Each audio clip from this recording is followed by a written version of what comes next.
حیدرآباد میں غذائی اشیاء میں ملاوٹ کے خلاف بڑی کارروائی کرتے ہوئے کمشنر ٹاسک فورس کی ہیچ فاسٹ ٹیم نے محکمہ فوڈ سیفٹی کے ساتھ مل کر شہر میں خصوصی مہم چلائی۔ کارروائی کے دوران تقریباً 36 ٹن ملاوٹی گھی، خام مال اور کیمیائی اجزاء ضبط کیے گئے۔ حکام نے 130 مقامات پر بیک وقت تلاشی لی، جن میں 39 گھی تیار کرنے والی یونٹس اور 91 گھی فروخت کرنے والی دکانیں شامل تھیں۔ پولیس کے مطابق بعض مینوفیکچررز مبینہ طور پر پام آئل، ونسپتی اسکمڈ ملک پاؤڈر اور اسٹارچ کو مصنوعی گھی کے فلیورز اور دیگر کیمیائی اجزاء کے ساتھ ملا کر مصنوعی گھی تیار کر رہے تھے۔ حیدرآباد پولیس کمشنر وی سی سجنار کے مطابق کارروائی کے دوران 25.5 ٹن ملاوٹی گھی، 8.7 ٹن کریم، 1200 لیٹر پام آئل، 600 لیٹر ونسپتی دیگر کیمیائی اجزاء ضبط کیے گئے۔ حکام کے مطابق بعض مصنوعات میں 10 سے 40% تک ملاوٹ پائی گئی۔ مبینہ طور پر ان مصنوعات کو 100% پیور فارم فریش گھی، پریمیئر گھی اور نیچرل گھی جیسے ناموں سے پیک کر کے فروخت کیا جا رہا تھا۔ کئی پیکٹس پر لازمی معلومات بشمول FSSAI لائسنس نمبر، بیچ یا لاٹ نمبر، تیاری اور میعاد ختم ہونے کی تاریخ بھی موجود نہیں تھی۔ حکام کے مطابق یہ مصنوعی گھی تلنگانہ اور پڑوسی ریاستوں میں ریسٹورنٹس، ٹفن سینٹرز، مٹھائی کی دکانوں، بیکریوں، کیٹرنگ سروسز، ڈیری شاپس اور آیورویدک دواخانوں کو سپلائی کیا جا رہا تھا۔ فوڈ سیفٹی حکام نے لیبارٹری جانچ کے لیے نمونے حاصل کر لیے ہیں، جبکہ ضبط شدہ سامان مزید قانونی کارروائی کے لیے محکمہ فوڈ سیفٹی کے حوالے کر دیا گیا۔ تلنگانہ رکشنا سینا کی چیف کے کویتا نے میڈیا سے بات کرتے ہوئے کہا کہ ریاست میں حقیقی سماجی انصاف اسی وقت ممکن ہے جب ایک مرتبہ پھر بڑے پیمانے پر اراضی کی تقسیم عمل میں لائی جائے۔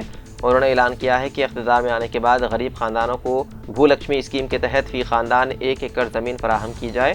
کویتا نے کہا کہ سماجی انصاف کی تلنگانہ میں اشد ضرورت ہے اور اس کے لیے غریبوں کو زمین فراہم کرنا بنیادی قدم ہے۔ ہماری جانب سے منعقدہ سماجی انصاف تلنگانہ سنکلپ سبھا کے بعد ہی حکومت اور وزیر اعلیٰ سماجی انصاف کی بات کرنے پر مجبور ہوئے۔ وزیر اعلیٰ کو سماجی انصاف کی بات کرتے دیکھ کر حیرت ہوتی ہے، کیونکہ ان کے اقدامات سماجی انصاف کے بجائے جنگل راج کی عکاسی کرتے ہیں۔ اگر حکومت واقعی سماجی انصاف کے لیے سنجیدہ ہے تو کابینہ، سرکاری عہدوں اور مختلف اداروں میں پسماندہ طبقات، SC ST اور اقلیتوں کو مناسب نمائندگی کیوں نہیں دی جا رہی؟ کویتا نے مزید کہا کہ وقف اراضیات خدا کی امانت ہے، ان کا استعمال عبادت گاہوں میں بہتر سہولیات اور عوامی فلاح و بہبود کے لیے ہونا چاہیے۔ انہوں نے افسوس کا اظہار کرتے ہوئے کہا کہ بعض وقف اراضیات کو کم قیمت پر کرایوں پر فراہم کر کے ان کا غلط استعمال کیا جا رہا ہے، جس پر فوری توجہ ضروری ہے اور وقف املاک کا تحفظ کیا جائے۔ تلنگانہ رکشنا سینا وقف اراضیات کے تحفظ اور ان کے صحیح استعمال کے لیے ہمیشہ اپنی آواز بلند کرتی رہے گی۔ کویتا نے حکومت سے مطالبہ کیا ہے کہ خادمین کوہ مولا علی کے لیے مناسب مکانات فراہم کیے جائیں تاکہ وہ باعزت زندگی گزار سکیں۔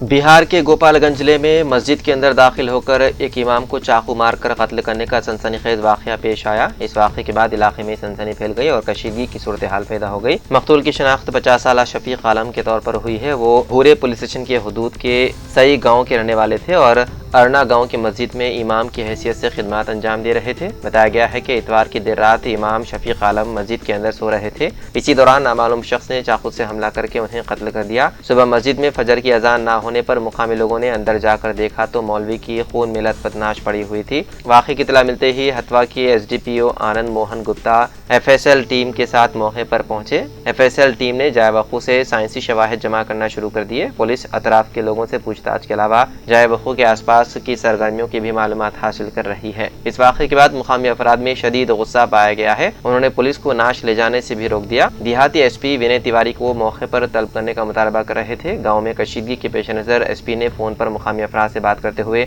جلد کارروائی کا یقین دلایا، جس کے بعد لوگ پرسکون ہوئے۔ تلنگانہ کے ضلع ورنگل کے نرسم پیٹ میں پیدی سدھاکر ریڈی کے مجسمے کو مبینہ طور پر نصف شب کے دوران منہدم کیے جانے کے بعد علاقے میں شدید کشیدگی پھیل گئی۔ اس کارروائی کے دوران بڑے پیمانے پر پولیس فورس تعینات کی گئی۔ اطلاعات کے مطابق مجسمے کو ہٹانے اور انہدامی کارروائی کے دوران تقریباً 1500 پولیس اہلکاروں کو مختلف مقامات پر تعینات کیا گیا تھا۔ پیدی سدھاکر ریڈی کی رہائش گاہ کے قریب واقع نلا بیلی علاقے میں بھی سخت حفاظتی انتظامات کیے گئے، جہاں تقریباً 400 پولیس اہلکار تعینات کیے جانے کی اطلاع ہے۔ مجسمے کے انہدام کے بعد مقامی کارکنوں اور حامیوں میں شدید शदीद नाराजगी पाई गई। बाद सियासी कारकुनों और रहनुमाओं ने इल्जाम लगाया है कि कार्रवाई मुनासिब इत्तला के बगैर और गैर कानूनी तरीके से की गई। कारकुनों और रहनुमाओं ने मजीद इल्जाम आयद किया है कि पुलिस ने एहतजाज को रोकने के लिए कई कारकुनों और सियासी रहनुमाओं को उनके घरों से जब वो सो रहे थे हिरासत में ले लिया। वाक़े के बाद नरसमपेट और अतराफ के इलाकों में पुलिस की भारी नुफरी तैनात रही और हालात पर गहरी नजर रखी गई ताकि किसी भी नाखुशगवार वाक़े को रोका जा सके। हैदराबाद के बल्लागुड़ा इलाके में मंगल की सुबह एक तेज रफ्तार कार ने मोटरसाइकिल को टक्कर मार दी, जिसके नतीजे में एक शख्स हलाक जबकि उसका 7 साला बेटा जख्मी हो गया। यह हादसा राजेंद्र नगर में शिशु मंदिर स्कूल के करीब सुबह तकरीबन 5:30 बजे पेश आया। मुतवफ़्फ़ी की शिनाख्त रमेश रेड्डी के तौर पर हुई है। वो अपने बेटे को बैडमिंटन क्लास के लिए ले जा रहे थे कि कार ने उनकी मोटरसाइकिल को टक्कर मार दी। हादसे में रमेश रेड्डी की मौके पर ही मौत हो गई, जबकि उनका बेटे को इलाज के लिए अस्पताल मुंतकिल कर दिया गया। पुलिस के मुताबिक कार ड्राइवर किशन राज मुबैना तौर पर शराब के नशे में गाड़ी चला रहा था। ब्रीथ एनालाइजर टेस्ट में उसका ब्लड अल्कोहल लेवल 40 रिकॉर्ड किया गया है। राजेंद्र नगर पुलिस ने बताया है कि मुलजिम को हिरासत में ले लिया गया है और उसके खिलाफ मुख्तलिफ दफात के तहत लापरवाही से ड्राइविंग के बाइस मौत का मुकदमा दर्ज कर लिया गया है।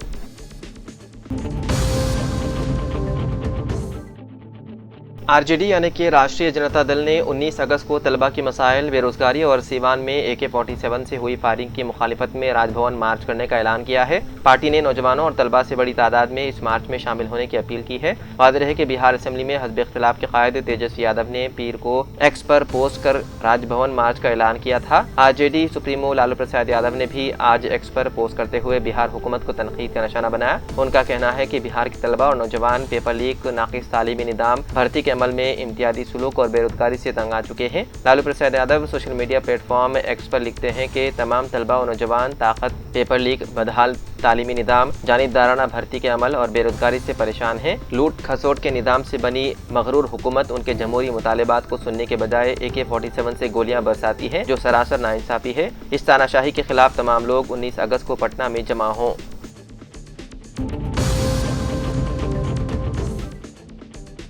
Telangana elite action group for drug law enforcement ने पेट बशीराबाद पुलिस के साथ मुशतरका कार्रवाई करते हुए 5 मुबैना मंशियात फरोशों को गिरफ्तार कर लिया और उनके कब्जे से 6 किलो गांजा, जिसकी मालियत तकरीबन 3 लाख रुपए बताई गई है, जब्त कर ली गई। गिरफ्तार अफराद की शनाख्त 30 साला हमीद, 30 साला अब्बास, 25 साला मुस्तफ़ा, 29 साला इरफान खान, 23 साला सैयद अफरोज़ के तौर पर हुई है। उनमें Abbas auto driver, Mustafa car driver, जबकि अफरोज़ पेट्रोल पंप का मुलाजिम बताया गया है। लीगल टीम के मुताबिक हमीद तकरीबन 3 माह कबल ताजुद्दीन दरगाह की संदल तकरीब के सिलसिले में नागपुर गया था, जहां उसकी मुबैना तौर पर शेख सादिक नामी शख्स से मुलाकात हुई, जिसे पुलिस ने मुबैना सप्लायर बताया है। पुलिस के मुताबिक हमीद ने इस मौके पर 2 किलो गांजा 36,000 रुपये में खरीदा और उसे छोटे पैकेटों में फरोख्त किया। मुबैना तौर पर उसे हासिल होने वाले मुनाफे के बाद उसने मंशियात का कारोबार बढ़ाने का फैसला किया और अपने साथी मुलजिमीन को भी इसमें शामिल कर लिया। तहकीकात के मुताबिक 5 मुलजिमान 15 अगस्त को हमीद के ऑटो रिक्शा में हैदराबाद से नागपुर रवाना हुए और 16 अगस्त को वहां पहुंचे। बाद हमीद ने मुबैना तौर पर शेख सादिक से ताजुद्दीन दरगाह के करीब मुलाकात की और 6 किलो गांजा 1 लाख रुपए में हासिल किया। पुलिस के मुताबिक गांजे को कई पैकेटों में तकसीम करके ऑटो रिक्शा के स्पीकर बॉक्स के अंदर छुपाया गया ताकि चेकिंग के दौरान पकड़े जाने से बचा जा सके। वापसी के दौरान ईगल टीम और पेट बशीराबाद पुलिस ने कार्रवाई करते हुए 5 अफराद को गिरफ्तार कर लिया और ऑटो के स्पीकर बॉक्स से छुपाया गया 6 किलो गांजा बरामद कर लिया। मंशियात की नकल व हमल के लिए इस्तेमाल होने वाले ऑटो रिक्शा को भी जब्त कर लिया गया है। पुलिस मजीद तहकीकात कर रही है।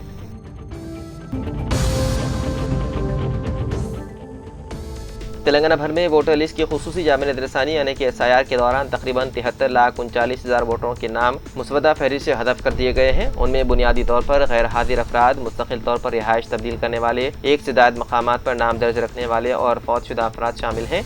इस अमल के बाद रियासत के तमाम अदला में वोटरों की तादाद में नुमाया कमी आई है। सबसे ज़्यादा नाम हैदराबाद जिले में तकरीबन 19,41,000 हदफ किए गए हैं। उनमें 1,56,000 फौतशुदा, 2,99,000 लापता, 13,45,000 मुस्तकिल तौर पर दूसरी जगह मुंतकिल होने वाले और तकरीबन 99,000 ऐसे अफराद शामिल हैं जिनके नाम दूसरी जगहों पर भी दर्ज है। वहीं दूसरी तरफ तेलंगाना के chief electoral officer Sudarshan Reddy ने वादा किया है कि मुसवदा वोटर लिस्ट में शामिल किसी भी नाम को बराह रास्त हदफ नहीं किया जाएगा। नोटिस जारी करने, तहकीकात करने और मुतल्लिक़ा शख्स को अपना मौक़िफ़ पेश करने का मुनासिब मौका देने के बाद ही नाम हदफ करने का फैसला किया जाएगा। उन्होंने कहा कि हर मामले में ERO, AERO को वजूहात दर्ज करते हुए स्पीकिंग ऑर्डर जारी करना होगा। अगर कोई शख्स ERO के फैसले से मुतमईन ना हो तो अवामी नुमाइंदगी एक्ट 1950 की दफ़ा 24A और रजिस्ट्रेशन ऑफ इलेक्टर्स रूल्स 1960 के ज़ाब्ते 27 के तहत 25 दिन के अंदर जिले मजिस्ट्रेट DEO के पास पहली अपील दायर कर सकते हैं। अगर वो उस फैसले से भी मुतमईन ना हो तो DEO के हुक्म की तारीख से 30 दिन के अंदर अवामी नुमाइंदगी एक्ट की दफ़ा 24B और ज़ाब्ते 27 के तहत चीफ इलेक्टोरल ऑफिसर के पास दूसरी अपील दायर करने का मौका होगा। उन्होंने कहा कि SIR के अमल को शफाफ और जामे अंदाज में अंजाम देने के लिए अहदेदार पाबंद अहद है ताकि कोई भी अहल शहरी वोटर लिस्ट से खारिज ना हो और कोई ना अहल शख्स फहरिस्त में शामिल ना किया जाए। Kaloji Narayana Rao University of Health Science के ज़ेर तमाम तेलंगाना में नीट UG साल 2026 के जरिए MBBS और BDS कोर्सेज में दाखिलों के लिए ऑनलाइन रजिस्ट्रेशन का अमल जारी है। यूनिवर्सिटी हुकाम ने वादे किया है कि कन्वीनियर कोटा ज़ुमरे A के लिए रजिस्ट्रेशन की आखिरी तारीख खत्म हो चुकी है, जबकि मैनेजमेंट कोटा ज़ुमरे B और NIR कोटे ज़ुमरे C के तहत ऑनलाइन रजिस्ट्रेशन का वक्त 20 अगस्त तक है। तिब्बी तालीम के माहिरीन ने उम्मीदवारों और औलिया तलबा को खबरदार किया है कि A ज़ुमरे में नशिस्त मिलने की उम्मीद में B और C ज़ुमरे का रजिस्ट्रेशन ना छोड़ें, क्योंकि एक बार आखिरी तारीख खत्म होने के बाद दोबारा रजिस्ट्रेशन का कोई मौका नहीं दिया जाएगा। हर साल मुतादिद उम्मीदवार इस गलत फहमी का शिकार हो जाते हैं कि उन्हें कन्वीनियर कोटे में यकीनी नशिस्त हासिल हो जाएगी और वो B ज़ुमरे के लिए ऑनलाइन फॉर्म नहीं भरते। ताहम रैंक और कट ऑफ में तब्दीली के बाइस अगर A ज़ुमरे में नशिस्त नहीं मिलती तो रजिस्ट्रेशन ना होने की वजह से वो B ज़ुमरे की नशिस्त से भी महरूम हो जाते हैं। गुज़िश्ता साल भी कई उम्मीदवार इसी गलती की वजह से मेडिकल नशिस्त से हाथ धो बैठे थे और बाद में अदालत से रुजू करने के बावजूद उन्हें कोई राहत नहीं मिल सकी।